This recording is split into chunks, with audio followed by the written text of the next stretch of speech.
wrap up here within the hour, and want to give everyone just a chance this evening to get updated on where we are as the American Australian White Sheep Breeders Association. Got a couple of guest speakers lined up for you here this evening. We'll make a few introductions though first. My name is Doug Edge. I serve as president of the association. We also have David Kreider on with us, who serves as the vice president, and Sona Craig, who is the secretary treasurer for the organization. And I know Kelsey Keeling is also on, who manages our website.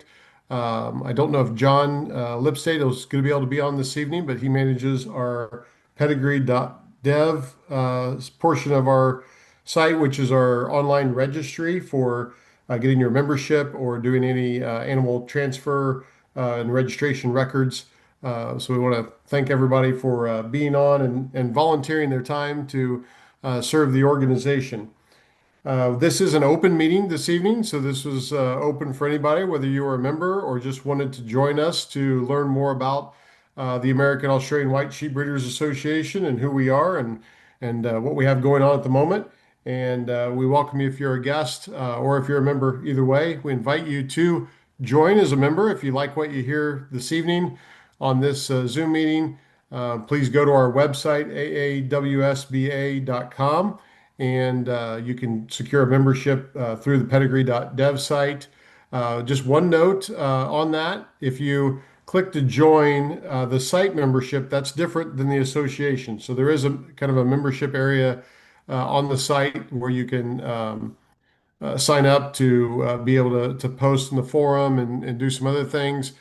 We do want to ask that you make sure you join on the pedigree.dev site as a member. $35 is our annual membership fees there.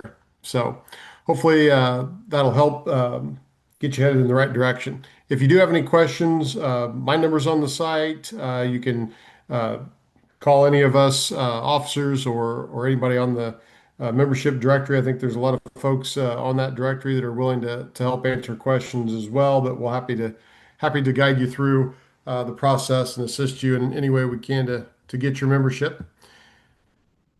We are here tonight to kind of share with you some exciting news if you haven't seen it already on our Facebook. I do invite you to follow us on Facebook. We do try to post a lot of these meeting announcements and important information on there as well.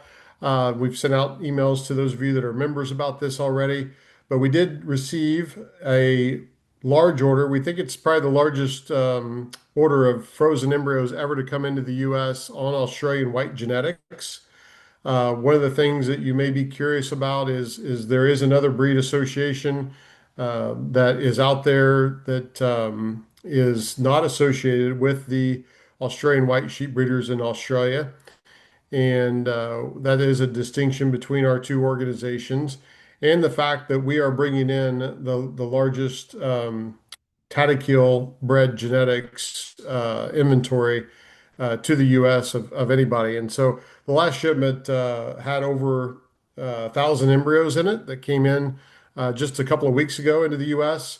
That shipment has arrived. It has been cleared by customs and has been checked in by Reproduction Specialty Group. So RSG, the RSG Foundation is a nonprofit. They are providing the storage and processing of these imports for the association as part of their new breed expansion program. And so those genetics have been checked in. They are getting moved into the association's account as we speak here. I think a majority of them probably got moved in today. One piece that we are waiting on for the final pricing of the per embryo, I know that's a big question I'm getting a lot, and many of you probably have tonight, is how much are these new embryos going to cost? We have not finalized it yet because of the tariffs. We actually found out just days before the tank arrived that the tariffs put on by the U.S. government to Australia hit livestock genetics just a few weeks ago. And so we are working through the fair market value of these embryos. It's actually supposed to be on the production value of the embryos, not the selling price of them. That's what the tariff should be applied to. So we are trying to navigate this. It's new for everybody. It's new for the shippers, the importers, the exporters. It is a reciprocal tariff. So unfortunately, our friends in Australia are getting hit with the same tariff as we are here in the U.S.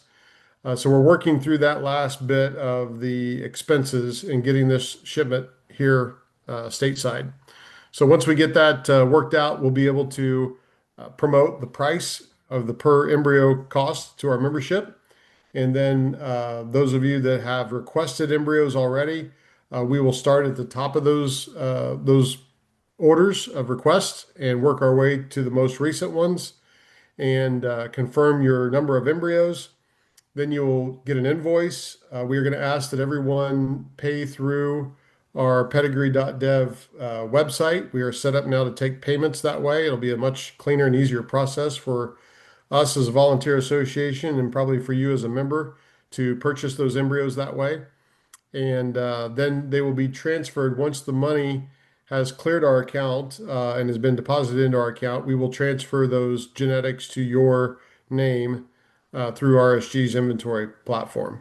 So that's a little bit about the process, kind of where we are with this current shipment. I see it looks like Graham is on with us from Tatakiel over in Australia. It's their morning over there. So Graham, can you hear us? Yeah, hi Doug. You're on Hi mute. everybody. Yeah. Yeah, Hi I'm Graham, good. thanks for Yeah, joining on us. mute. We've got some people here Yeah, now. Keep the background noise out. So yeah, welcome very everybody. good. Um, so thanks, Doug. Yes, I've just sent a message in to Christy on that tariff side of things to see how that's going, but I haven't heard back yet. So that could affect the price. Well, it will affect the price slightly, but hopefully not too much. So. Yeah. Um, No, that's good. So we're pretty excited to get this shipment over there. It is the latest genetics, and the difference with the last shipment and this one is that they are taken on the Taddock Hill farm in our centre, and we're looking at some of the very best genetics we've got, the best rams and top end ewes that are being used for this program. There was some confusion as to some of the earlier genetics that went across that may not have been stud animals. That's not correct. They were all registered stud animals. They weren't. They were sheep that we shipped off farm, so we didn't get them back. They were still quality animals. That was basically what we were dealing with, the quality of them at that time. And the good news is the quality of the animals has improved heaps. So for any of you that have seen even our upcoming sale that's coming next Wednesday, the quality of the sheep is outstanding in carcass shape and growth. That's just an improvement. So that's to the advantage of everybody. Yeah, absolutely. Um, Graham, you might also share just a little bit about we have several people on this evening that are kind of new to the breed and new to us as an association here in the U.S. Just a little bit of background, if you wouldn't mind, on how you developed this breed and kind of what the goal was in terms of um, creating a breed like this that could have such an impact for not only you in Australia, but for us globally. The breed, the idea behind the breed came out of sheep in South America being Santanese when I was over there, and I thought, well, I didn't realise there were head sheep around the world, so I came home and designed a sheep and tried to take most head sheep are quite ancient type genetics, so they don't have growth rates, so they don't have much carcass shape. Um, Quite a lot of them do breed out of season, which is a good attribute, but and that doesn't matter if it's Santanese, St. Croix, Modronovas, all these different breeds that are head sheep. They haven't evolved. So really, the only breed that evolved that were more shedded sheep were the Dorper, and and that was a combination of Dorset horns going into them many years ago. So the combination that I put through was Pole Dorsets in particular on the U base and our Texels, which were very, very good ewes as well, all stud ewes. And then we crossed Von Rui, which is a head sheep. Um, and white Dorper into those broods and then closed it down, and now we just breed within those genetics. So yeah, that's the idea. It's improved dramatically over time. We do a lot of embryo transfer. We're line breeders. For those that don't understand line breeding, we keep things tight. We don't bring in different genetics so that we spoil the mix that we've got. We just keep that mix the way that it is. So most of the sheep, if you follow back, will have the same parentage. If you go back 10 generations, they'll be by one of either three Von Ruys or three White Dorpers originally. So there's been nothing introduced since 2010. There's been nothing introduced that's been closed. So that's So how it share with us a came. little.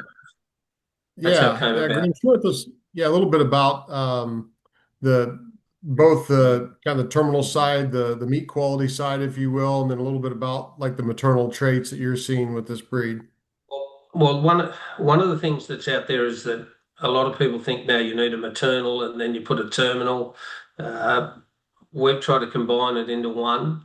So basically, what we are is more like an Angus breed where you just keep to the one breed. You can get hybrid vigor by crossing them, but we've found that the Australian white goes quite well in cropping for hybrid vigor with other breeds, but we haven't found a breed yet that we can cross with them to get hybrid vigor out of the Australian white. So we don't have hybrid vigor left in them. They're too tightly bred for that for too long. So what you'll normally see is more growth, better carcass shape. They still breed out of season, which was a big issue to just for returns, money returns. So you're getting lambs all year round. So that Yeah, that's that's been a big part of the whole thing is that side. So negatives of the breed in the early stages, we had two desert sheep in, being a white Dorper and a Von Rui, and their feet are softer than what we would have liked. So we've had extensive embryo programs selecting for the better quality feet that don't grow as much. So when a head sheep gets a lot of protein into them, they don't grow wool. If they're finished growing their body weight, well, they'll put it into nail growth. So that was one of the issues that we found early. Carcass shape was an issue early because of the Von Rui. Uh, we're certainly through that. Our carcasses now are quite exceptional. yeah.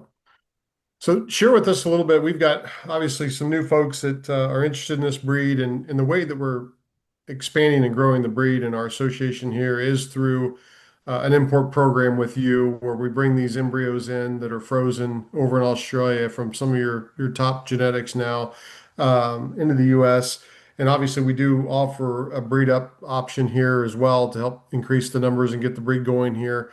And there are, a few years worth of some females here now in the country that are starting to be flushed here in an embryo transfer program.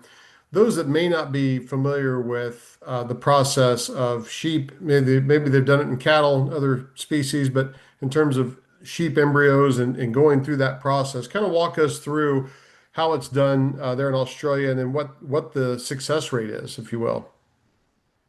The success rate of embryo work that's done on the farm here, it's very, very consistent because we're doing the same thing over and over again. I think it's very important to have animals acclimatized, so you're not moving them.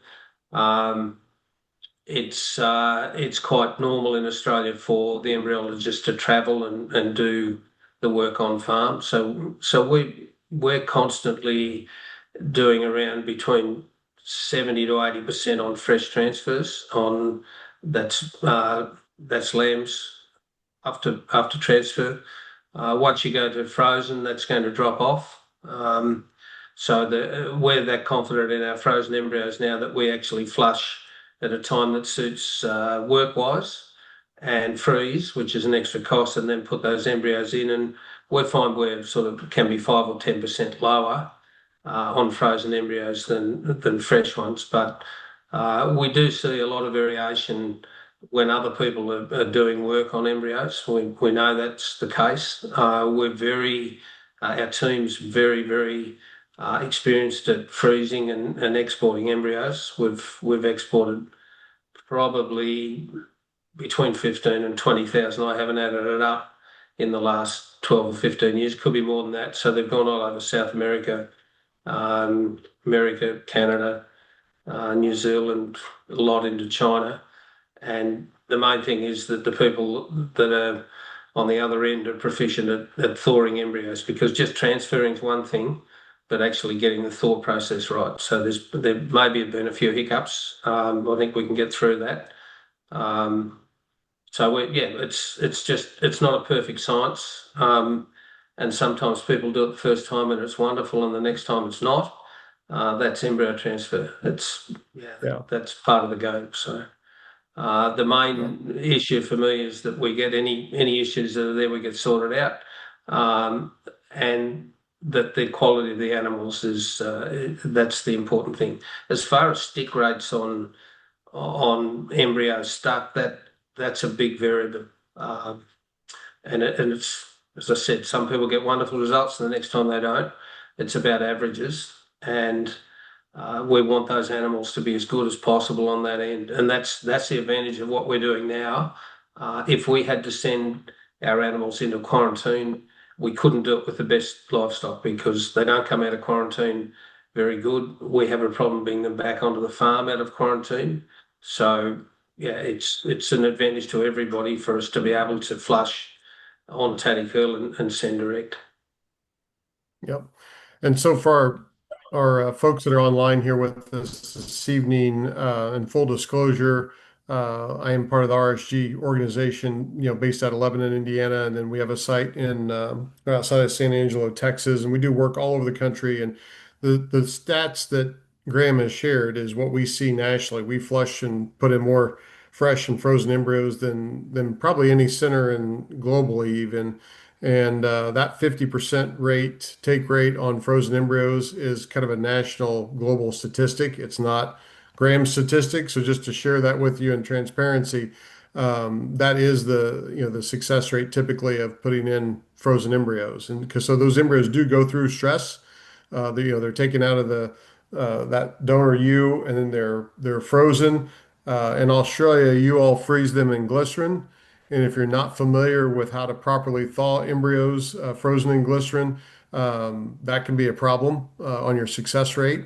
And we are offering, and Graham's folks, his team there have provided us with the step-by-step procedure you could give to any veterinarian that you're having do this work. You do, and I want to emphasize, you don't have to do this work with RSG. Anybody that you find that's a qualified veterinarian that's experienced in doing sheep advanced reproduction work is obviously welcome to do that, but we do have the protocols that we can give them and support them. Our team is also willing to confer and talk with anybody in the process if they have any questions or need any assistance in doing that, because we know these genetics are going out, all over the country. So, did want to make that point here this evening, and thanks for sharing that with us, Graham. I think we are getting maybe a Was few folks. We do want to open up for some yeah. questions, but go ahead. Well, you did mention something on the eating quality of the sheep. That was something that concerned me in the early stages, that we might have this wonderful easy care sheep and it didn't eat well. But in actual fact, it eats incredibly well. Softness is amazing, and that comes through the very low melting point. So if you compared it to even our Pole Dorsets, which are very good in eating quality, uh, our whites melt at 34 degrees centigrade. That's the fat in the meat. And the Pole Dorsets are 40, but it's quite normal for other breeds to melt at 42 to 46 is more normal. So that gives us also very high omegas. So we've just done all our testing on our branded product. So that's commercial sheep coming in that have been slaughtered and sold. And it came in at every cut, even a four shank came in at 34 milligrams of EPA and DHA omegas, which is above omega source. So that is a big issue, or a big plus for the Australian white uh, is the eating quality. So particularly in America, where a lot of Americans don't like that gamey lamb and fattiness taste. And there was Max the Meat Man did a cook up with some of our Australian white. It was actually Margaret lamb. He didn't name it as Margaret, he just called it Australian white. And he was amazed at the fact that it wasn't gamey, and the softness of it. Yeah. And we didn't organise that. He found the meat. We didn't even know he'd done it. Um, so that's It's certainly the an best kind advantage. of So testimonial. yeah, definitely. Yeah. Mm. Yeah, you might share too, like how are those lambs finished out? A lot of those are just on Well, grass, some right? most of them just on grass. So there's also people asking about, uh, the data and everything that's on them. We've got all the data on the kill sheets, which is what we're concerned about. The data on how heavy it was when it was born and what its weaning weights and everything. All the top end of them are exceptional in that regard. Most of the time when we see data on this end, and we just for interest sakes weighed some of our 5.5-month-old Pole Dorset rams, that are getting a little bit of supplement, not very much, just running on an oak crop. And one of them, oh, there's a couple of them 90 and 92 kilos at 5.5 months, and they're ram lambs. That's a growth of about 520 grams a day. And we're getting people with merinos saying they're doing 600. But that's on paper and it's on EBVs and it's all the data. But when you see the animal, it's about 65 kilos, not 92. So they're not doing it even though they're claiming it. We don't go around weighing the lambs at birth. This is an easy care sheep. If they don't lamb by themselves in the paddock, um, then they're not part of the breed. So it's not easy care if you're running around weighing lambs in a bag. And most of the people in this country that say they're doing that don't do it. They invent it. They're not. They invent their data. They don't admit it. They admit it privately. We're not doing it. We don't. We're stud breeders. We're not computer jockeys entering data. We don't have time for that. We've got too much to do. So that side, to make a stud ram, it's got to be in the top growth side, but it doesn't necessarily have to be the heaviest one. That doesn't make it the best. We're looking for balance and structure, and as long as the animals grow quickly up until they're 10 months old, that's all we're worried. If they don't end up massive, that's good because your ewe stays at a more sensible size, and she's got the ability to eat less and raise more per acre. So yeah, Awesome. I'm happy to answer any Um, questions. yeah, to open it up, if you want to, if you do have a question, there's two options here. You can actually put it in the chat, or you can also open up your mic. We'll kind of pause for a second, see if anyone has any quick questions for him here.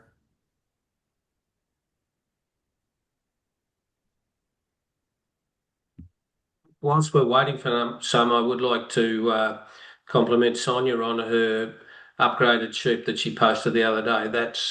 That's where you get to with upgrading. They looked exceptional.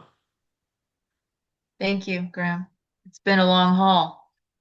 Yeah, it has. But those sheep are looking similar to what our commercial sheep are, and that's what's important is that we get a result on the other end. Understanding it just takes time. But with this breed, once you get some numbers there, it explodes because you can keep joining them. So it's yeah, for those people that are watching what's happening on our end, we do post a lot of information on the Taddy Curl Facebook page on our commercial operation as well as our start operation. If it doesn't work commercially, it doesn't work. Well, that's how I feel about it, and I mean, I can't stress enough to people to cull and cull often because that's how we've gotten that 115 group of ewe lambs. That's how we've gotten them is to really be discriminatory against any little thing. So. I think that every Australian white animal in this country is perfect. They're not. The top end are magnificent, and those that have done it cheaply, buying cross rams and buying cheaper ewes and whatever, they haven't got there. They've just stuck at the level that the breed was 10, 15 years ago. So it's those that keep upgrading and moving to a higher quality animals. They're the ones that have ended up with a really good stock. So only the other day, one of our clients, he got $428.20 for his lambs, and they were the worst lambs that he had for the year. All the others ended up in our branded product, But he said the beauty of it is they were older lambs, but I think they were 10 or 11 months. But he said he's got young lambs coming through at 6 months that are almost the same weight. Um, so they will grow to big sheep, and they'll do it on good grass. When people ask whether they're lot fed or they're grain fed or whether they're grass fed, we select on grass feeding. So that's the base of the sheep is grass feeding. If they do well on grass, if you add grain to it, they just do better. But sheep that need grain all the time, they are normally the ones that don't do well on grass. They aren't as parasite resistant because they need that extra pushing all the time to handle worm burdens. The Australian white will handle worm burdens. They're not worm resistant, but they will handle worm burdens because they have plenty of doing ability, like body depth and shape, and they hold condition on grass where a lot of other breeds don't. Well, and ours are totally forage. I don't know if you saw, well, I didn't post the second picture of our wethers, but the day we weighed them and we had 86 head over, I think that was the 4th of August, 86 head over 80 pounds. We reweighed a bunch of those the other day because I'm afraid they're going to get too big. And every one of those that we weighed from the 4th of August that were over 80 are now over 100, like 110. And the heaviest one we weighed was 121, and then everything else was like 105 and all that. And I mean, I called the guy because he was wanting them at 80, and now they're 100, and says he's going to be happy with them. So I don't know. We'll see. They're supposed to go to California, but we'll see. The idea on some of the sheep that are worm resistant, I keep telling people you're better to be worm tolerant. Um, Sheep that will hold condition that can tolerate a worm burden are far better than one that won't hold condition that's worm resistant because they'll still get worms and then they can't handle it. So Mhm. we've seen that in breeds in this country. Most of the ones that push data on resistant are not strong sheep. So that's just another issue. But is there anyone else with any questions? Yeah, I see a few people have unmuted themselves over there. So if you want to ask a question, feel free to do so.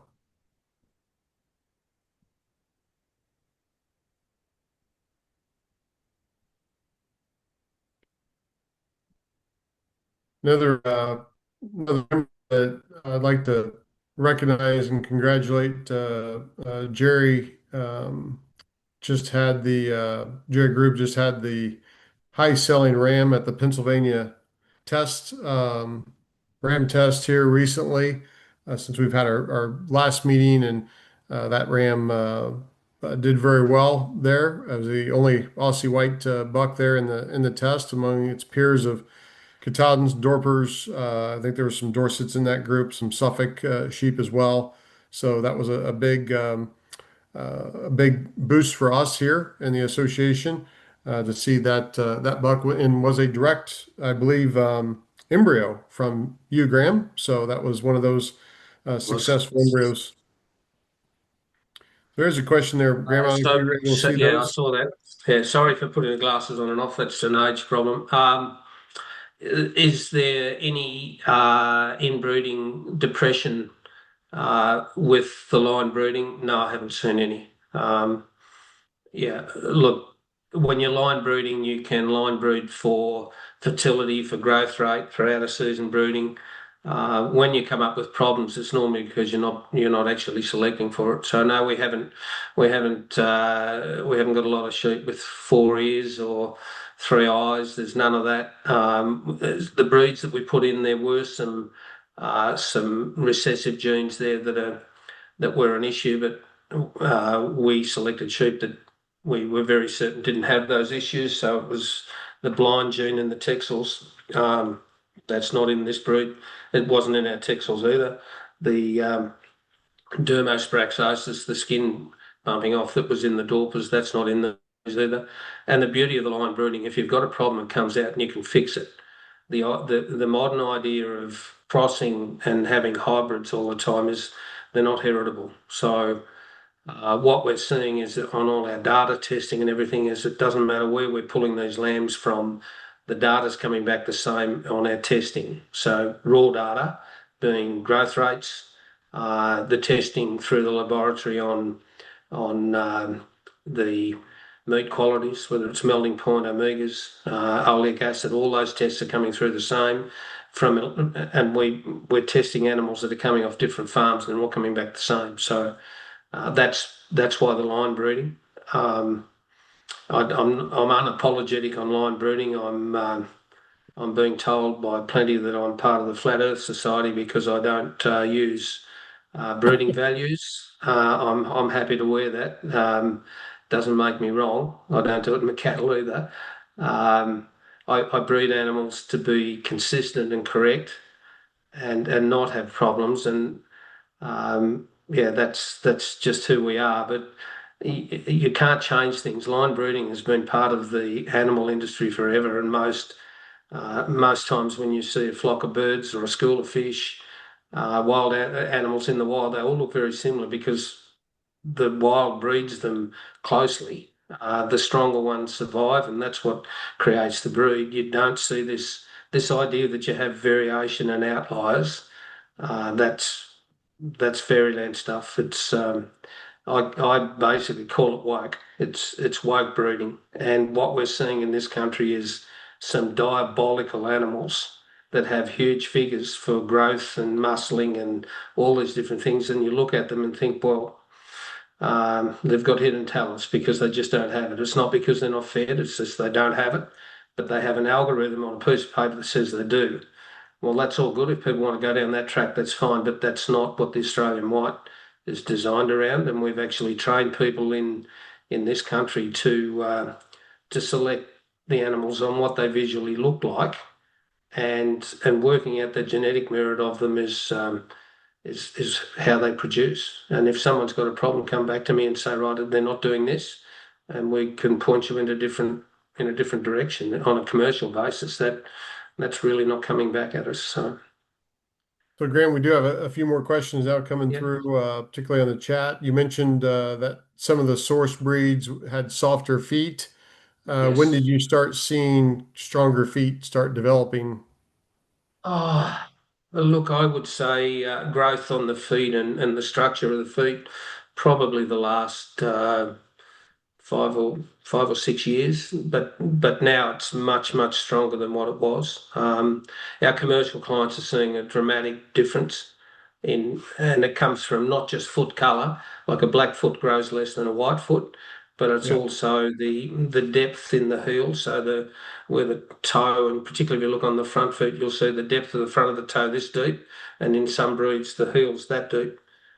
So they're basically walking on their heel. You lift the depth of the heel, and it gets them walking on their toes, and they wear better. That's basically what it is. So, but any animal that's getting high protein, whether it's grass or grain or whatever, their feet are going to grow more. So it's a Yeah. maintenance issue as well. So Another I question. would, yeah. Okay. Yeah, another question, Graham, is related to an F1 cross. Do they still retain the meat tenderness and taste at an F1? This breed, being line bred, is very it's homozygous, and it will leave those traits in even the F1. It will improve it. It won't be as good. We're seeing at F2, F3. Yes, at F3 you're probably getting most of the traits coming through. To be frank, I haven't done a lot of testing on F1s other than just eating the meat, and we can see a difference, but it's quite obvious that it's not the full effect. Um, Yeah. yeah, that it comes through, but as I said, some of the other breeds, when you eat them, they're very gamey. We've had some criticisms from some people on the Australian white that it hasn't got a lot of lamb flavour. Well, you can't have your cake and eat it too. If you want the lamby flavour, you're going to have the stronger fats, and you're going to have the majority of people say, I can't eat it. I don't like the smell of it." So. Yeah, it's not a strong flavoured meat, but it's very soft. Yeah, so I can give a testament. We bred some Royal Whites to an Aussie White buck and had some F1s. And those of you that follow me on Facebook saw the post I made. The F1 Aussie White cross meat. was the best meat I've ever eaten of lamb, other than eating at your place, Graham, where we had the full blood, experience. Yes. A lot of those good quality traits came through just in that, like you mentioned, in that F1 cross. The meat still kind of had a little bit of a greasiness to it though, because it wasn't full effect. The odor was already gone. The color, the marbling, those kind of things were starting to show up just in that first generation cross. So it is remarkable the impact the breed has. And I think, I don't know if you'd agree, Graham, but I think the other half of the mating has an impact too. I think if you breed an Aussie White to, a wool breed or something else, maybe you won't see as much of the influence of the meat coming through as you would to another hair breed or a Dorper or, Yeah, one of well, those you're other talking breeds that are out on there. your Royal Whites of St. Croix, uh, White Dorper Cross. So the St. Croix has got a relationship to the Von Roo that was put in. They're smaller, not as big, but they've got a similar hair pattern. That's why you see that coming through. So the meat eating quality is it is a light meat, and it's yeah, it's just very soft, and that comes from the omegas.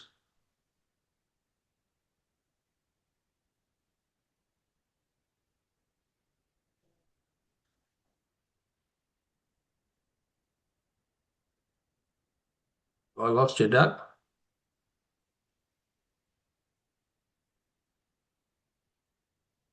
Oh, I don't think he can hear us. I think we've Um, lost Doug. yep, he'll be back in a second, probably.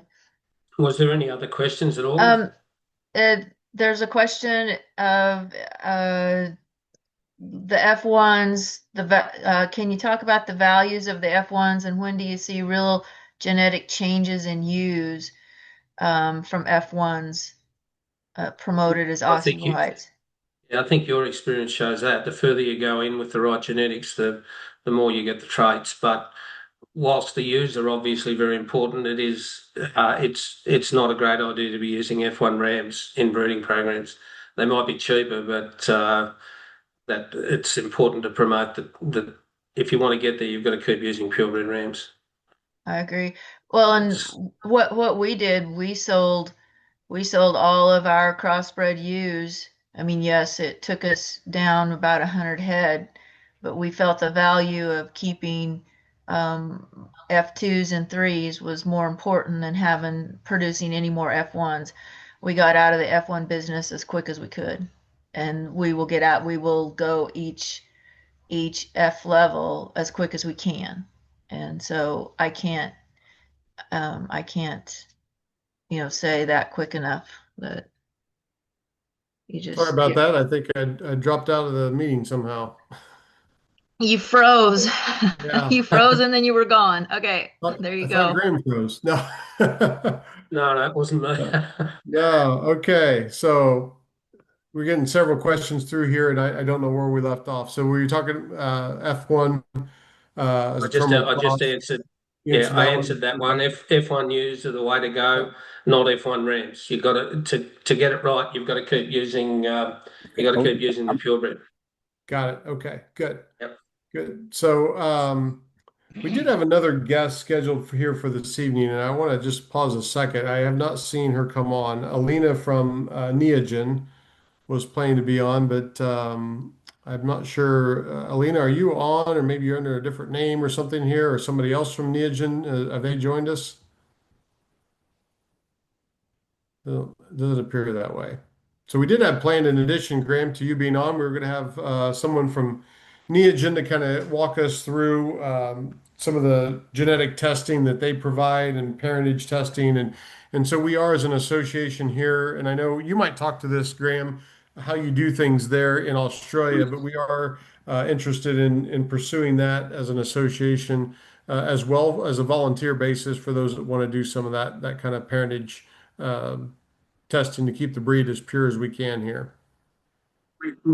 All the rams that are used over the last few years within the breed society here have all got to be DNA tested, and a lot of people use Negen for that, and some use other companies just for parenting. So understanding that if you test one animal, that gives you the fingerprint on that animal, It doesn't tell you what his parents were. Um, but then as you go forward and testing several generations, then you build a pedigree, you build a family tree out of each one being done. We don't.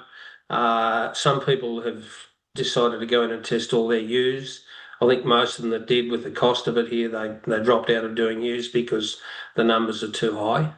Um, so the important thing is that you do get a DNA test on your rams, because in this country now, if you have a ram that you didn't get a test on, it's not possible to register a stud animal by him.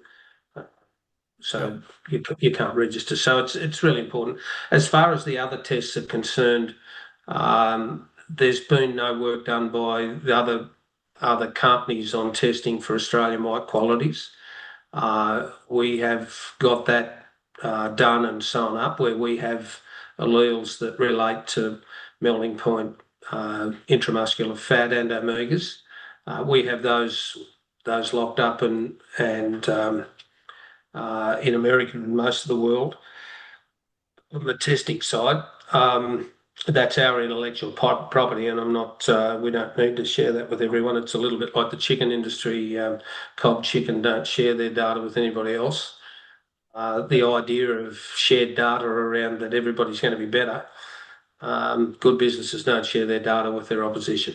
Uh, so Sure. the data that's there that we have, we use to make sure that we're sending the breed in the right direction for eating quality. I can't see eating quality. You have to test for it, and we have a blood test now that we do on that. So that's that side. Now those studies are readily available on online. I think there's 7 peer-reviewed studies that are in international magazines. Um, it's unrefutable. Plenty of people say it's fairyland stuff, but it's not, and that's why we're having. Well, I think that video that came out from Max the Meat Man, where he said it could be a pork beef cross, it just doesn't taste like lamb when it's a purebred. Yep. Very good. Yeah, I did want to touch on that. Obviously, we'll try to reschedule and have someone from Neogen join us in the future. As an association, we are continuing to work on that. We don't have a structured program as of yet, but we are kind of headed in that direction and looking for advisement there as well. I think we got some more questions over here we can address though, Graham, as we move forward. Last few minutes. Was that one on a primer, was it, for Yeah, the is there a embryos? primer on embryo transfer? I'm interested in the process and need some guidance. Um, Embryo transfer, the most important thing, and I've used embryologists from all over the world and surgeons. There is a variation, even though the procedure is the same, but there's a big variation. And I've had the people that I use are consistent and successful. I've used, well, now your partners, RSG in New Zealand, they did all the early work. Peter Lynch was uh, just magnificent, wonderful results. But we've had great results from people from South Africa, England, Scotland, all over the place that have come in to do work for us. We've done for ourselves more than in the Australian Mites, more than 40,000 embryo transfers in 10 years to get this breed to where it is. It hasn't been an easy process. We only use the same crew we've used 3 different crews for freezing over the 20 years we've been freezing and exporting. We only use Simon Bell now. But we have used Macquarie Artificial Breeders and a New Zealand crew and a couple of others, but we're down to that. But there is a variation in people and people's ability to put it in. There's also a big variation in results you'll get from uh, how your animals are on the farm, or whether they've been moved. And yeah, we're playing with nature a little bit. There's a big variation in it, but the most important thing is to have people that are used to doing it, that are good at it. It's a big difference between flushing an animal and putting those embryos into a recipient and thawing embryos and putting them into a recipient. There's a big difference. Yeah. It's not just having the protocol and I can do it. I had in the early stages, we started a lot of the AI and synchronizing in the early stages, sort of 50 years ago, and we had results from pretty good to diabolical, where ewes never lambed again. That's just on AI, where technicians didn't know what they were doing. So in embryo transfer, it's as much to do with the thawing of that embryo as it is the technician putting it in. That's the easy part. It's the handling of the embryo that's very, very important. Yeah. And the proper preparation of that recipient you as Yes. well, I think is a we see from a nutritional standpoint, and then the environment. It's another factor that we all, and we can't control that. We can't control what the temperature of the day is going to be No. leading up to the procedure or the day of. And we see that we're tracking a lot of that weather data now in our own organization, where we see the impact of the success based on temperature, barometric pressure, thunderstorm activity, all those things. All those things come into it. Yes, definitely. Like we hate thunder around after user AI.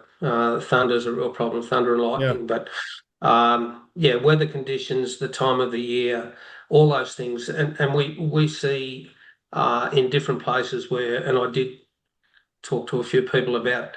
Simon Bell did a program in Canada a few years ago. Uh, 12 embryos per ewe, 80% stick rate, went back 12 months later, everything the same except the management, and went down to, I think, 7 or 8 embryos and 60% stick rate. Same sheep, same rams, everything the same property, but the management changed. And he knew that it wasn't going to be as good. Still successful, but not as the other one was incredible. And my answer to it there is you take the average and it's still very good. Yeah. It's about averages. So I did see a question come in on the line breeding and where the Australian white goes. Look, for anyone that's part of the modern geneticists seems to think that problems mutate in animals where they're line bred. Basically, what I've seen in the breeding world, and I am aware of it in many different breeds of sheep and cattle, the mutations they're talking about are recessive genes that have been introduced, and when they line breed them, they come out. So if you don't have that gene there, it's not going to express itself. It doesn't. The mutation side is from the molecular biologists and the people I talk to, they say very, very few mutations. Um, and my comment to people, I think the last ones were the mutant Ninja Turtles. That was probably the latest. Like I haven't seen it. We've got a closed flock in our Pole Dorsets. We opened our Pole Dorsets to other genetics, and it turned into a mess. We had sheep all over the place. We had a few outstanding ones. We used those. They bred like the bottom end. So the line breeding's about keeping a tight bell curve, and when you move the whole lot. You're not selecting from a flat bell curve. You select from here. It breeds like the bottom end. Yeah. So that's our theories. We're not seeing any depression in anything. In fertility, we've selected for that through the embryo transfer work.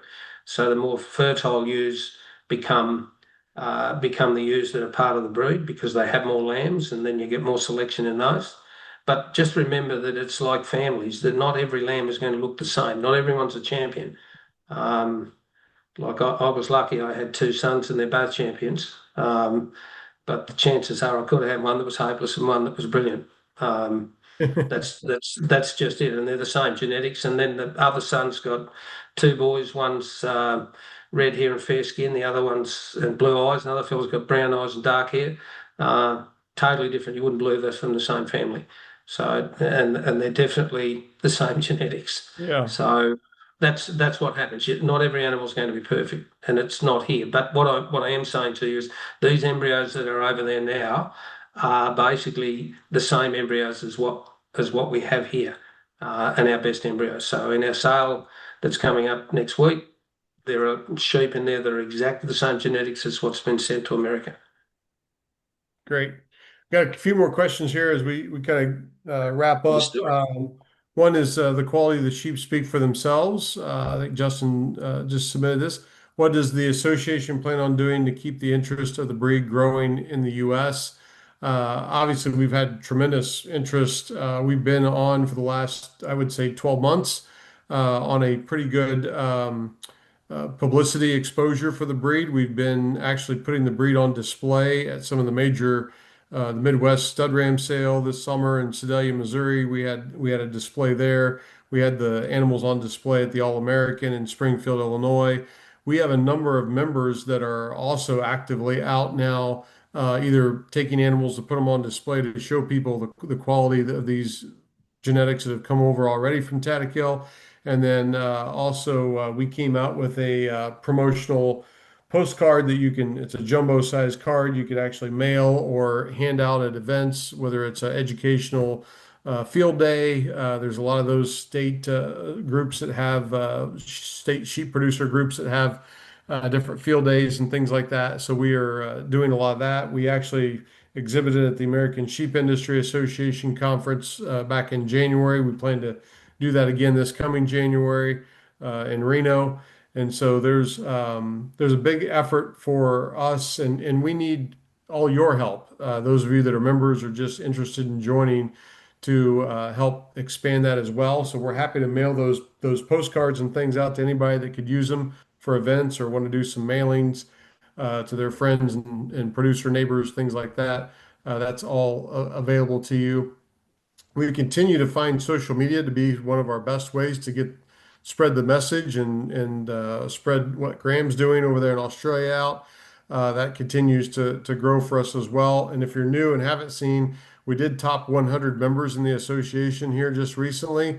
And I kind of joke that we have actually flown by that number because by the time the post even was made, we were, I think, at 110. So it 115 continues right now. to grow. So what was that? 115 right now. 115. Thanks, John. So it On continues to that, grow. on the point of promotion, the more the promotion, the more everybody gains out of it. The one thing you can't do is sell a secret. And one of the problems, or not a problem, but something that happened in this country is we've been very busy in our whole operation. We all work long hours and we work very hard. And we took our eye off the ball a bit, and we hadn't been to the national show since 2016. We took our Pole Dorsets back, won every class. We took our Aussie Whites back and won every class bar one.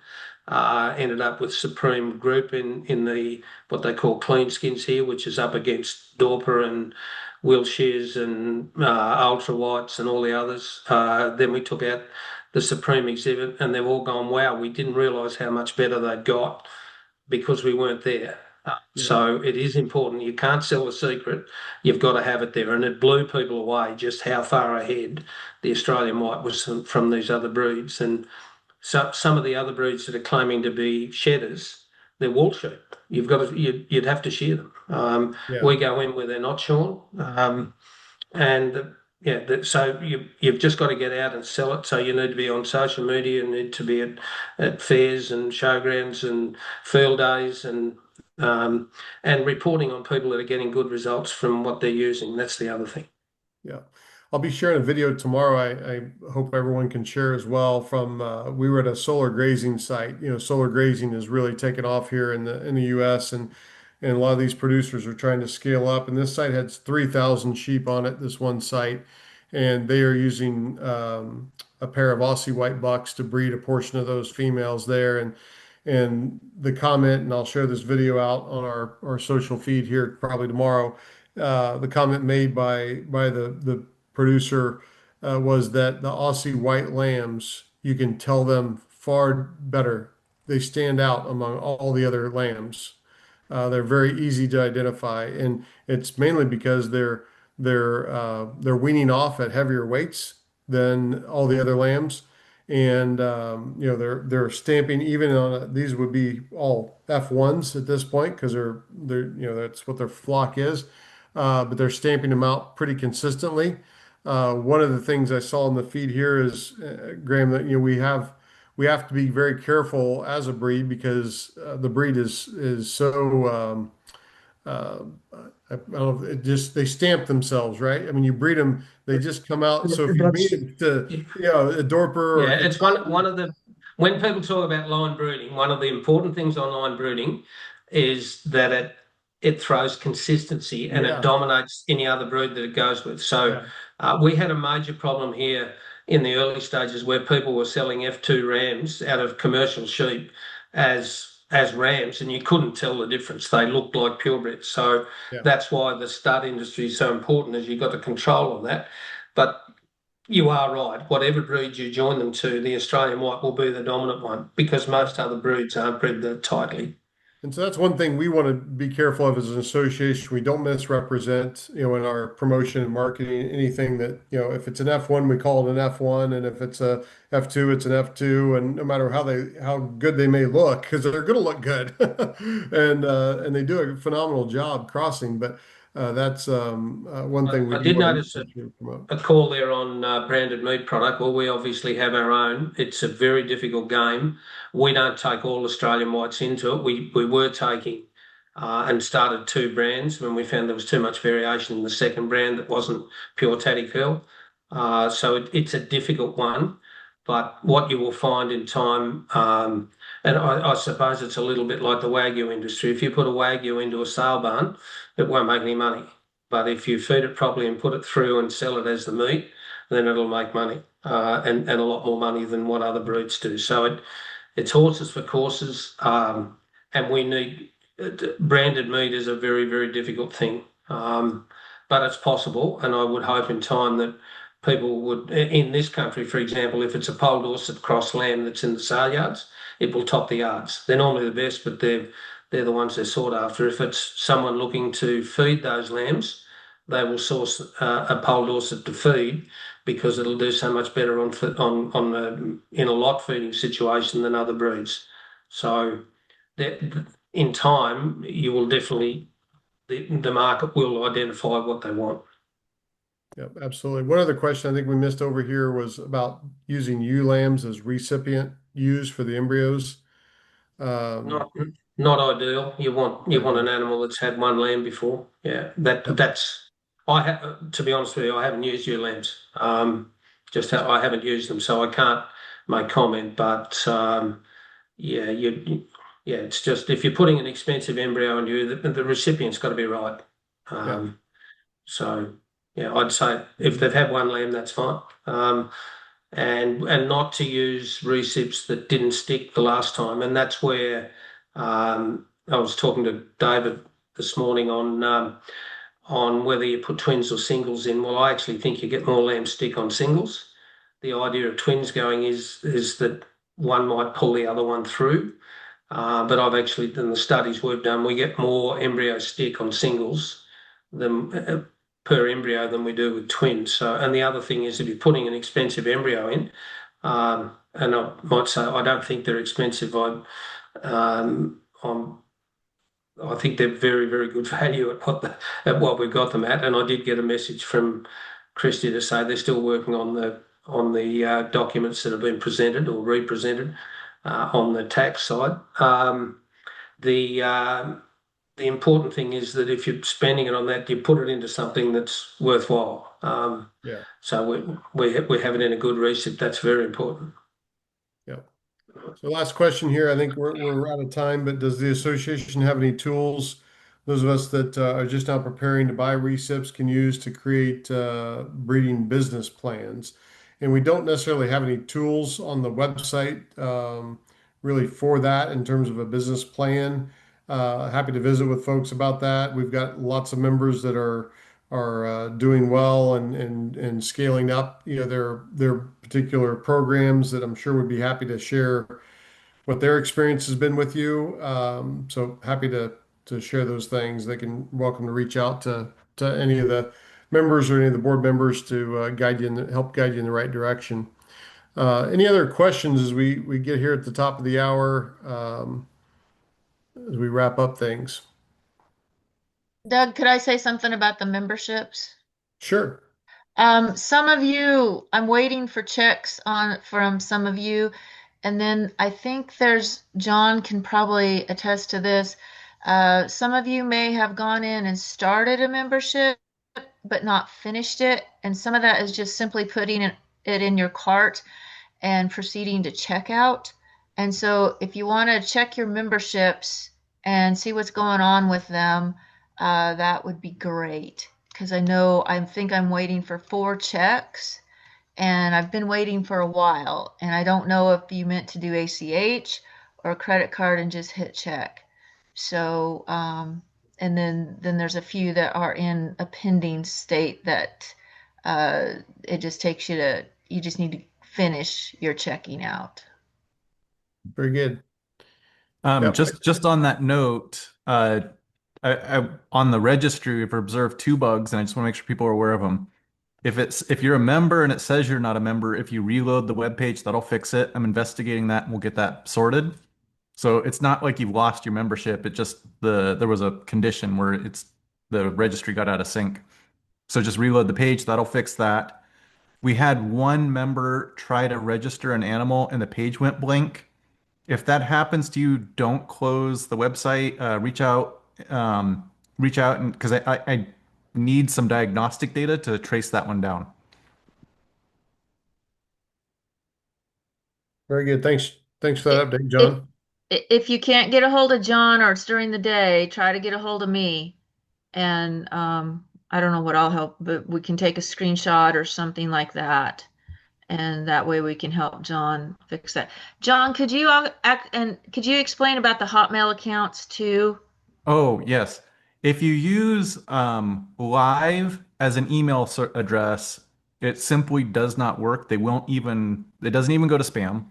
If you use Hotmail, everything Microsoft-based emails seems to have problems, and there's nothing I can do about it from the registry side. So we highly advise not using Microsoft-based email addresses with the registry. Like I said, there's just nothing we can do about it. Thanks for that info and heads up. Got one thing I'd like to add, if I can, Yeah, Doug, is the um, Taddykeel's putting up 17 embryos in four straws, all by the Sydney Champion Ram from this year. I'll be sending information across. They're out of three different ewes, but those ewes are out of one flush, and they're also going back to the dam of our $240,000 Platinum Ram. Those and with Doug's help, we will put online in in America, and they'll go up for sale. The reserve on them will be higher than anything we're selling elsewhere. This is to go to Luke Jones to give him a hand to get through the hard times that he's been through. And typical of Luke, he said, "I don't need it. Help someone else." Well, I'm helping someone else, Luke, and you, if I can. So there's nobody else that's got access to this RAM at this stage. So they'll be the first ones there. I don't know how quickly we can get those up, Doug, but yeah. yeah, they're in the 3 ewes are all full sisters, and the embryos, I think there's five, three or four or something in those straws, and yeah, it's just something that I want to do to help someone that's gone through tough times and has been a huge part of the breed getting going in the US. So Absolutely. I'd like you all to, if you can see your way clear, sort of help on that. That would be wonderful. Yeah, and we will be posting more information about that here shortly to help promote that and set up it'll be an online auction site we'll use to take those bids. Really appreciate you doing that, Graham. I know Luke and his family will too. So thank you. Our next meeting will be October 23rd. It will be our official annual meeting for members. So if you don't have your membership, please do so and get that if you want to join us. We'd love to have you join us on October 23rd. That'll be at 8 p.m. Eastern. That'll be our official annual meeting according to our bylaws that we must hold every year as an association. And there'll be some important announcements for our members at that meeting. I would also like to remind you, in addition to the things John mentioned and Sona, that we do have forms on the website that we do require for if you're purchasing. We are getting some now semen froze over here in the U.S. on some of these better quality bucks. And we also have semen that was imported in from Tatakill on the January shipment that is available to our breeders.